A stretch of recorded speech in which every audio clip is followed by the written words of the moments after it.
여러분 안녕하십니까. 8월 25일 금요일 넘치는 우리 교회 매일 묵상 시작하도록 하겠습니다. 오늘 본문 말씀은 사무엘하 17장 1절부터 29절까지 말씀입니다. 어제 본문 잘 묵상하셨죠? 이제 피난길에 올라가던 다윗이 만난 사람들, 또 후세가 어떻게 예루살렘 성에 있게 되었는지에 대해서 이야기를 했고, 아히도벨이 첫 번째 계략이 무엇인가를 살펴보았습니다. 오늘 그 아히도벨이 두 번째 계략을 이야기해 주고 있습니다.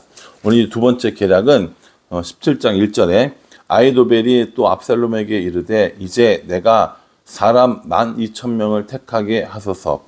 오늘 밤에 내가 일어나서 다윗의 뒤를 추적하여, 이렇게 얘기합니다. 그러니까 이 아히도벨의 계략은 뭐였냐면은 오늘 밤에 끝내자는 거예요.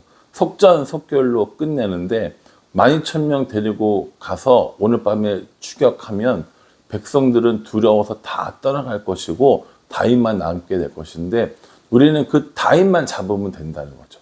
그러니까 다윗만 잡으면 이 전쟁은 끝나게 되어 있으니까 지금 가야 된다. 다윗은 지금 정비가 되어져 있지 않은 상태이니까 지금 가서 잡으면 된다 라고 이렇게 아히도벨이 이야기를 했죠. 그 압살롬하고 이 이스라엘 이 지도자들이 좋다, 좋은 방법이다 라고 생각을 했어요. 그런데 이때 압살롬이 한마디를 합니다. 우리한테 후세도 있으니까 후세의 이야기도 한번 들어보자 라고 하면서 후세를 부르죠. 후세가 뭐라고 이야기하냐면, 왕도 아시겠지만 이 왕과 다윗 왕과 왕의 용사들은, 왕의 이 부하들은 굉장한 용사하지 않습니까? 그 사람들이 지금 잠을 잘 것 같습니까? 절대 그렇지 않습니다. 지금 어디 굴속이나 어디 숨어 있다가 압살롬 당신의 군대가 오면 분명히 공격할 것입니다. 만에 하나 그렇게 공격했다가 패하기라도 하면 여론이 확 달라질걸요? 이렇게 얘기를 하는 거죠. 만약에 다윗의 군대에게 압살롬의 군대가 졌다라는 소문이 들리면 사람들은 역시 그럼 그렇지, 전쟁은 다윗이야 라고 하면서 다윗의 편으로 급격하게 기울게 될 것입니다. 그러니 지금 어중간하게 싸움 걸지 말고 나중에 이스라엘 사람들을 다 모아서 다윗을 한 방에 그냥 무찌르는 게 낫습니다 라고 이렇게 이야기를 하는 거죠. 이 이야기를 들은 또 압살롬과 이스라엘 지도자들이 뭘 생각하냐면, 야, 그만둘 리가 있다. 다윗이 보통 사람이야? 또 그 용사들이 보통 사람이야? 라고 생각을 하게 되는 거죠. 그래서 결국에 이 압살롬은 아히도벨의 이야기를 듣지 않고 이 후세의 이야기를 듣게 됩니다. 사실은 이런 계략을 이미 다윗이 다 생각을 하고 있었고, 아히도벨이 어떠한 계략을 세우든지 간에 후세로 하여금 이것을 막도록, 이것이 이루어지지 않도록 하는 것이 바로 다윗의 계략이었던 겁니다. 오늘 이 13절 말씀에 보면 이렇게 이야기를 합니다. 17장 13절 말씀입니다. 또 만일 그가 어느 성에 들었으면 온 이스라엘이 밧줄을 가져다가 그 성을 강으로 끌어들여서 그곳에 작은 돌 하나도 보이지 아니하게 할 것이니다 하매, 이렇게 얘기합니다. 이게 무슨 말이냐면요, 다윗이 어느 성에 들어가 있다면, 이제 피해서 어느 성에 들어가 있다면 온 이스라엘 백성들이 그 성을 밧줄로 꽁꽁 묶어가지고 강에다가 집어넣을 수 있습니다. 우리는 그 정도의 힘이 있습니다. 이렇게 얘기하는 거예요. 아유, 얼마나 듣기 좋아요. 이게 얼마나 듣기 좋은 달달한 말입니까? 이 압살롬은 이 후세의 이러한 말에 아마 마음이 우쭐되었을 거라고 저는 생각해 봤습니다. 온 이스라엘 백성들이 힘을 합쳐서 다윗을 돕는 것이 아니라 자신을 도와서 성을 강에 끌어들인다고? 야, 이거 진짜 멋진데? 이런 생각을 했다라는 것이죠. 결국에 이 후세의 이야기를 듣게 되었는데, 이걸 성경은 뭐라고 이야기하냐면 16절 말씀 보십시오. 14절 말씀입니다. 압살롬과 온 이스라엘 사람들이 이르되 아렉 사람 후세의 계략은 아히도벨의 계략보다 낫다 하니 이는 여호와께서 압살롬에게 화를 내리려 하사 아히도벨의 좋은 계략을 물리치라고 명령하셨음이더라 라고 얘기합니다. 여전히 사람들의 머릿속에 나오는 생각 같지만 하나님 안에 있음을 보여주고 있는 말씀이라고 저는 생각합니다. 결국에 이 아히도벨의 말을 듣는 것이 더 좋은 계략이었다는 거예요. 그런데 후세의 말을 들음으로 인해서 이때로부터 전쟁은 기울어지게 됩니다. 후세의 전략을 하기로 했다라는 소식을 후세가 다윗에게 전달합니다. 사독과 아비아달 제사장을 통해서 여러 사람들을 거쳐서 다윗에게 전달이 되고 다윗은 이 백성들을 데리고 원래 지내려고 했던 곳을 떠나서 강을 건너가게 되는 것이죠. 이제 안전하게 되었습니다. 다윗이 이렇게 움직였고 후세의 계략이 먹혔고 압살롬이 자신의 이야기를 듣지 않았음을 알게 된 이 아히도벨의 선택은 무엇이었을까요? 이 아히도벨은 결국 23절 말씀에 의하면 아히도벨이 자기 계략이 시행되지 못함을 보고 나귀의 안장을 지우고 일어나 고향으로 돌아가 자기 집에 이르러 집을 정리하고 스스로 목매어 죽음에 그의 조상의 묘에 장사되니라 라고 이렇게 이야기를 하고 있습니다.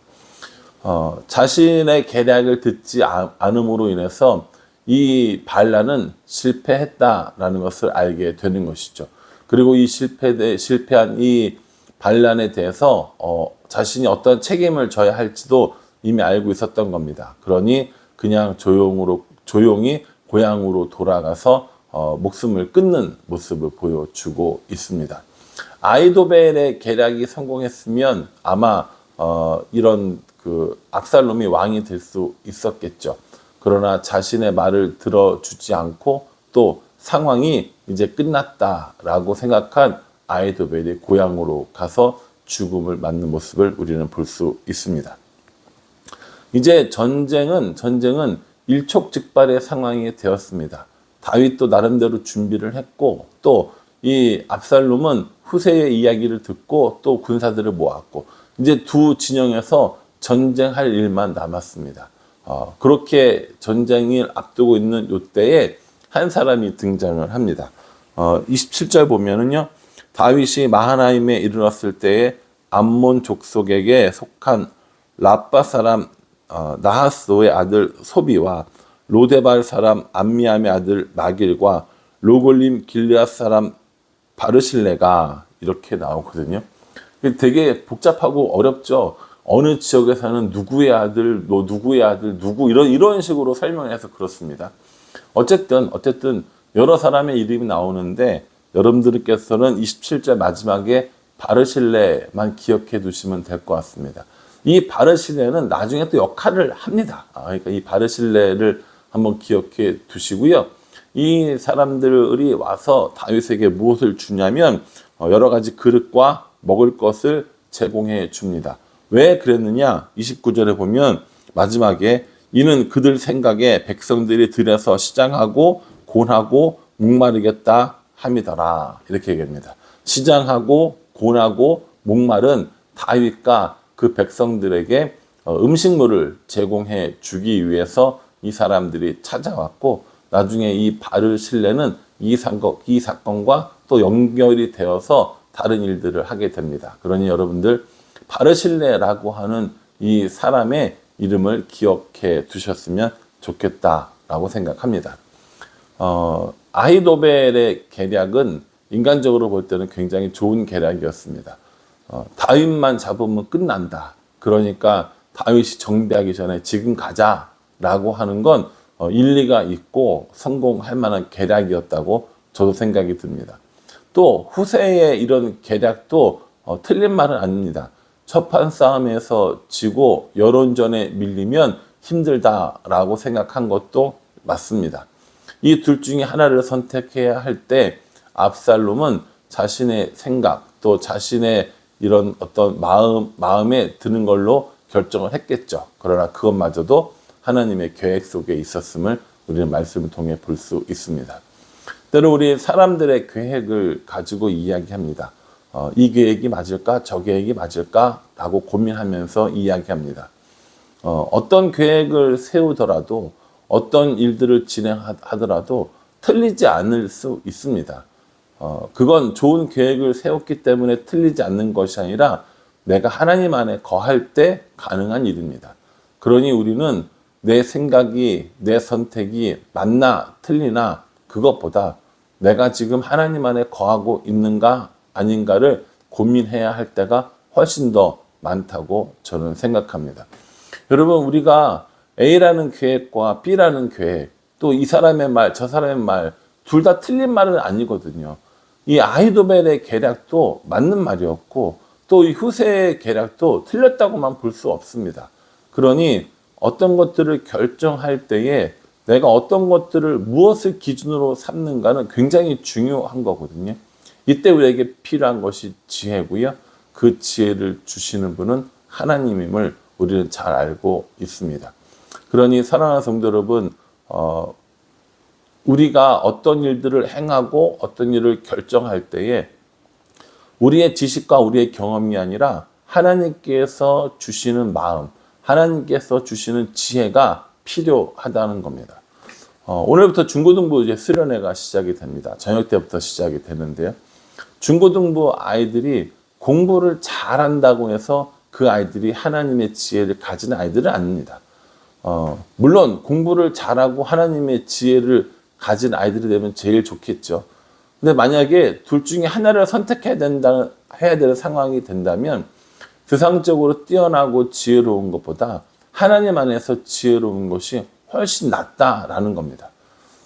저는 우리 중고등부 아이들이 세상적으로도 공부도 잘하고 믿음의 신앙생활도 잘하는 아이들이 되었으면 좋겠습니다. 그렇게 가르칠 것이고 또 그렇게 기도할 것입니다. 그런데 세상이 주는 지식, 세상이 주는 지혜를 폄하하겠다는 것이 아니라 그게 다는 아니라는 거예요. 그게 모든 것들을 다 이야기해 주는 것이 아니라 정말 우리에게 필요한 건, 또 우리 아이들에게 필요한 건 하나님이 주시는 지혜 혹은 하나님 안에 속한 지혜라는 겁니다. 그래서 우리 아이들이 공부를 잘하는 것도 중요하겠지만 하나님 안에서 지내는 것, 하나님 안에서 생활하는 것, 그것도 훨씬 더 중요하다라는 생각을 해주셨으면 좋겠습니다. 오늘부터 아이들이 이 수련회를 하면서 예수님에 대해서 이야기를 듣게 될 것이고요. 또 자신의 이야기를 하게 될 것이고요.